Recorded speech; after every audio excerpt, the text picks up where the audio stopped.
I've been a working professional for 5 years now, and I've just gotten engaged to the man I deeply love.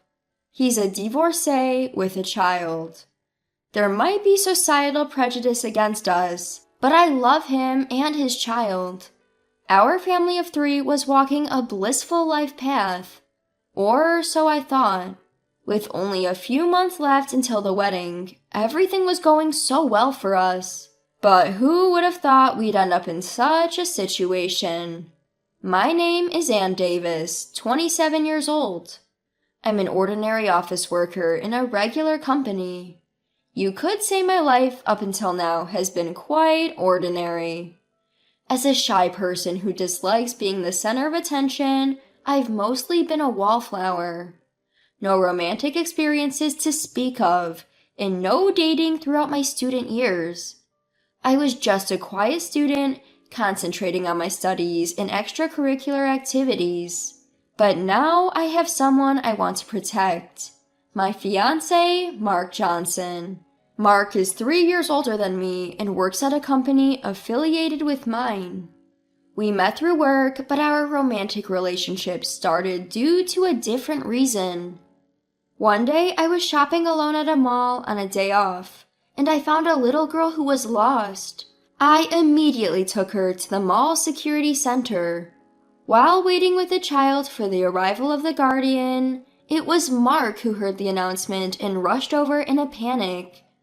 As we already knew each other through work, we couldn't help but widen our eyes in surprise at the encounter. "Anne?" he exclaimed. "Mark, so you're the father of this little girl?" I replied. "Wow, I'm so relieved it was you who found her," Mark sighed. "She's about to start elementary school, but she's really shy and timid. I was so worried when she got lost. But thanks to you, she's safe now. Thank you." And so, in this unexpected way, Mark and I found ourselves connected. From that day on, Mark and I started interacting more outside of work. But initially, it wasn't because he was interested in me. His daughter Lily had taken a liking to me. "Anne, Lily's been asking to see you. Would you like to join us for a meal sometime? As a thank you for the other day?" He suggested. "Really? I'd love to meet Lily again," I replied enthusiastically. Mark had booked a lovely restaurant and picked me up in his car. His manners were impeccable, and as someone with no romantic experience, his actions made my heart flutter. We had a few more meals together, always with Lily. Then, one day, during lunch break at work, I got a message from Mark. "How about dinner tonight?" he asked. "Sure, I'm looking forward to seeing Lily again," I replied. "Well, I was thinking it would just be the 2 of us this time." I was surprised. Looking back, I think a lot of things happened by chance. Huh? Even now when I think about it, I believe a multitude of coincidences piled on top of each other. Mark and our little Lily. I just wanted the 3 of us to live happily ever after. But then something happened that rocked my smooth life. I was set to marry Mark, and we had arranged a meeting between our families. However, there was one thing that was troubling me. It was about my brother Keith and his wife Renee. To put it bluntly, they are a couple of absolutely ridiculous troublemakers. Renee is somewhat of a well-known model, and apparently quite popular among the younger crowd. On the surface, she seems adorable, but in reality, she's a wicked woman who enjoys ridiculing me together with my brother. Keith, for his part, has always looked down on me, his little sister, and is an utterly despicable person. He had a brief stint working for a magazine during his college years where he met Renee and quickly got married. Now, since Renee makes a decent income, Keith basically lives off her earnings. In other words, he's a moocher. It was clear to me that these 2 would never sincerely celebrate my upcoming wedding. Feeling anxious, I decided to consult with my mother. "Mom, about that family meeting, do we really have to invite Keith and Renee?" I understand why you wouldn't want to, Anne, but what if we don't invite them, and it turns out like the time with your father?" "Ah, right." What my mother referred to was the incident during my father's funeral. Keith had always been a burden to our family, and particularly, he didn't get along with our father. Ever since my father fell ill and started battling the disease, he would often say, "Even if I die, never invite Keith to my funeral." After my father passed away, my mother and I respected his wish and didn't invite Keith to the funeral. However, somehow Keith found out about the funeral and showed up unannounced. "This is a joke! How can you not invite me, his son? Make sure I get my rightful inheritance." He caused a huge scene, yelling and creating a great inconvenience to the attendees. Because of such experiences, I was deeply troubled. If we didn't invite Keith to the family meeting, it could potentially cause more trouble. After discussing with my mother, we reluctantly decided to invite Keith and his wife. However, I would later realize that this decision was indeed a mistake. On the day of the family meeting, Keith and Renee did not show up on time. I began to wonder if they might not come at all. Just as I was thinking this, they made their entrance, flamboyantly dressed and clearly not fitting the occasion. "Sorry we're late. Oh, Anne, you're getting married. I never thought a gloomy girl like you could get hitched. Times really have changed." The atmosphere, which had been pleasant up until then, froze in an instant at my brother's remark. The only saving grace was our daughter, Lily's reaction. Upon seeing Renee, her eyes lit up. "It's the real Renee! Amazing! Can I have your autograph, please?" The tension in the room eased a bit at Lily's adorable request, but only for a moment. Renee clicked her tongue after giving Lily a quick glance. What's with this kid? Asking for an autograph right off the bat? So presumptuous. This is why I hate kids. Lily, presumably scared by Renee's intimidating demeanor, turned pale and hid behind Mark. Seeing this, my brother delivered the final blow, disrupting the harmony of the occasion. "So, Anne, your fiancé's a single dad, huh? Are you just conveniently filling in as a mom or what?" Hey, Keith, how could you say that? Apologize to Mark and Lily. "Huh? Why do I have to apologize?" Keith shot Mark an insolent look. "I thought it was strange that you were getting married in the first place. But if the guy's a single dad, it makes sense. You're the type to be easily swayed, aren't you? Well, Mark, you found a quick replacement for a mom. Good for you." I can tolerate him belittling me, but belittling Mark too? My brother and his wife just laughed out loud, saying, "It's a shame to tell her the truth." I deeply regretted inviting them. After doing as they pleased, Keith and his wife left without a word of apology. I repeatedly bowed my head in apology with my mother. "I'm really sorry, my brother was so rude." It wouldn't be surprising if this led to the breakup of our engagement. What if Mark's parents get angry? However, Mark and my in-laws laughed it off.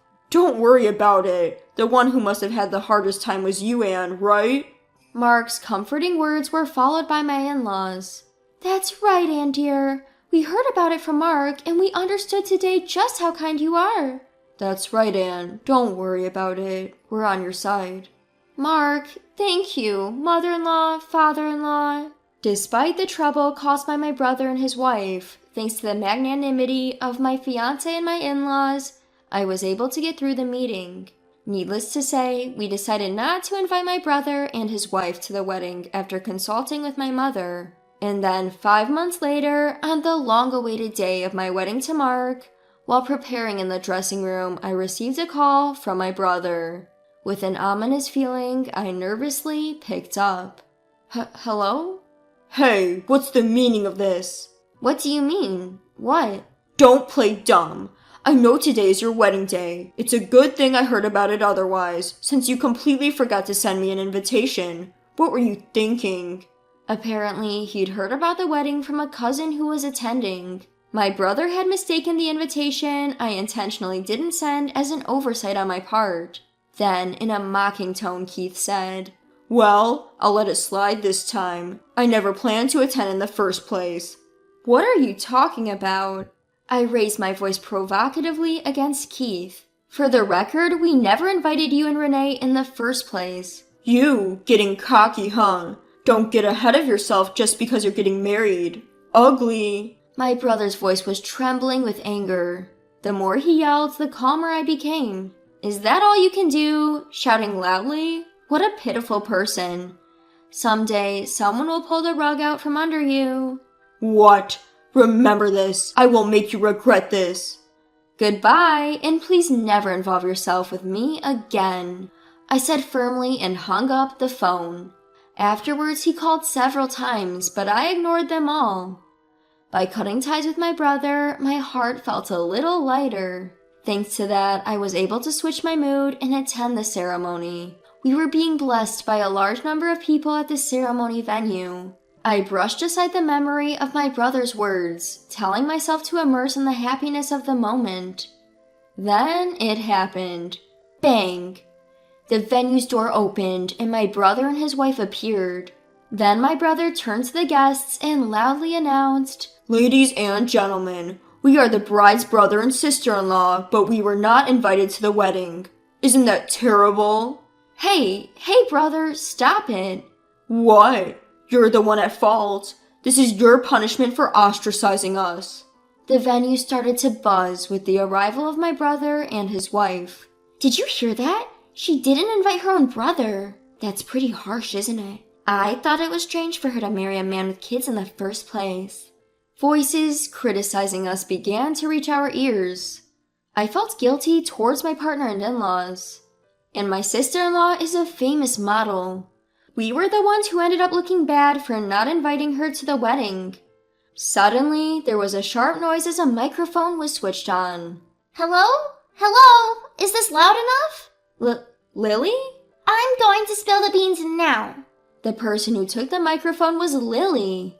She took out the new smartphone she got the other day and started operating it. The next moment, a voice started to echo around the venue. And you're getting married? You're such an introverted, ugly, and now you're getting married? Times sure have changed. What's with this kid? Asking for an autograph out of the blue. This is why I hate kids. I always thought it was weird that you were getting married, Mark, but if you have a kid, I get it. Good for you for finding a mother figure so quickly. It's sad to say the truth.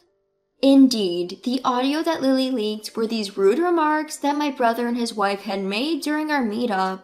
Hey, what is this? Stop it. No, stop this audio! Keith and Renee's faces went pale in an instant. Knowing their true nature, the venue began to buzz even more. Hey, Anne, this you're doing? Enough is enough. Then Mark, who had been quiet until now, smoothly stepped in. Can I ask you to leave because you're causing trouble? I'll call the cops if you continue to stick around. What did you say? I think it's better for you to leave quickly for your own good. Huh? When I turned around, there were the guests pointing their smartphones at Keith and his wife. Keith was one thing, but Renee was a celebrity. It was natural for the attendees to turn into onlookers. I can't take this anymore. I'm leaving. Hey, Renee! Renee fled from the venue. Keith chased after her. The venue was soon filled with a storm of applause. Mark and Lily shared a bashful smile. After that, the ceremony ended without a hitch. I asked Lily about something that had been bothering me for a long time. Lily, how did you get that audio? Oh, that? I got a new phone from Dad, and I wanted to try out various functions. I was recording the whole time since the meetup. Haha, so that's what it was. But thanks to you, Lily, we were saved. Thank you. You're welcome. Without that audio, we probably would have been the villains. As for Renee, rumors spread that she was a wicked model who ruined her sister-in-law's wedding, and numerous contracts were canceled. She was even dropped from the magazine she had an exclusive deal with, and was quickly frozen out. With Renee's income nearly gone, the relationship between Keith and Renee worsened. According to the rumors, they decided to divorce easily. On the other hand, Mark and I were blessed with a new life. We're now a family of 4 living peaceful days. We don't have much money or fame, but still, I cherish these days with my beloved family more than anything.